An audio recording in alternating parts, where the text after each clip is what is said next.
ফিরছেন নুসরাত ফারিয়া, নিঃস্ব সিনেমায় আসছেন শাকিব খান। মেলবোর্ন আন্তর্জাতিক চলচ্চিত্র উৎসবে মাস্টার। অন্যদিকে ভেনিসে প্রথমবার বাংলাদেশ দ্য ডিফিকাল্ট ব্রাইড লড়বে হরাইজন বিভাগে। এমন কিছু খবর ছিল সপ্তাহের ঢালিউডে।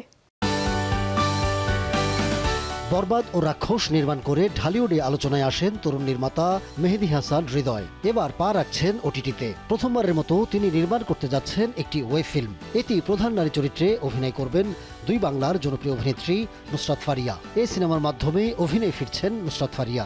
সিনেমাটি হবে থ্রিলার ঘরানার, থাকবে কমেডিও। আগস্টের মাঝামাঝিতে শুরু হবে লাপাত্তা নামের ওয়েব ফিল্মটির শুটিং।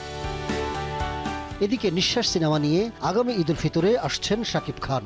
বরবাদের সাফল্যের পর আবারও এক হচ্ছেন শাকিব খান ও নির্মাতা মেহেদী হাসান হৃদয়। রিয়েল এনার্জি প্রোডাকশনের নতুন সিনেমায় চুক্তিবদ্ধ হয়েছেন ঢাকায় চলচ্চিত্রের এই শীর্ষ তারকা। জানা গেছে সিনেমাটির সম্ভাব্য নাম নিঃস্ব, তবে নামটি আনুষ্ঠানিকভাবে ঘোষণা করা হয়নি এখনো। পরিচালক মেহেদী হাসান হৃদয় জানান, দ্রুতই ভিডিওর মাধ্যমে প্রকাশ করা হবে সিনেমার নাম। অ্যাকশন, রোমান্স ও প্রতিশোধের গল্পে নির্মিত হতে যাচ্ছে নতুন এই সিনেমা।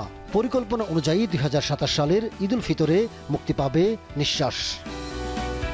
অন্যদিকে সিডনি চলচ্চিত্র উৎসবের পর এবার মেলবোর্ন আন্তর্জাতিক চলচ্চিত্র উৎসবে আনুষ্ঠানিকভাবে নির্বাচিত হয়েছে বাংলাদেশের সিনেমা মাস্টার। অস্ট্রেলিয়ার অন্যতম মর্যাদাপূর্ণ দুটি উৎসবে পরপর ডাক পেল সিনেমাটি। খবরটি সামাজিক মাধ্যমে জানিয়েছেন নির্মাতা রেজান শাহরিয়ার সুমিত। সিনেমায় অভিনয় করেছেন জাকিয়া বারী মম, আজমেরী হক বাঁধন, নাসিরুদ্দিন খান, ফজলুর রহমান বাবু, লুৎফর রহমান জর্জ, শরীফ সিরাজ সহ অনেকে।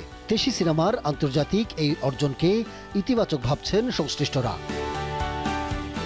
পাশাপাশি পৃথিবীর সবচেয়ে প্রাচীন ও অন্যতম মর্যাদাপূর্ণ উৎসব ভেনিস আন্তর্জাতিক চলচ্চিত্র উৎসবে জায়গা পেয়েছে বাংলাদেশ।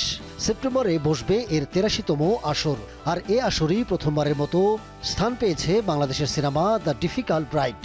রুবাইত হোসেনের সিনেমাটি লড়বে উৎসবের অন্যতম প্রতিযোগিতা হরাইজন্স বিভাগে। ২৩ জুলাই আনুষ্ঠানিকভাবে উৎসবের নির্বাচিত সিনেমাগুলোর তালিকা প্রকাশ করা হয়েছে, আর সেখানেই মিলেছে দ্য ডিফিকাল্ট ব্রাইডের নাম। সিনেমার কেন্দ্রীয় চরিত্রে অভিনয় করেছেন জাইনিন করিম চৌধুরী। এই সিনেমার মাধ্যমে অভিষেক হচ্ছে তার।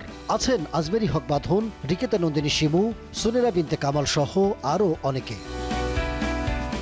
Ahmed Tauquir, showbiz tonight.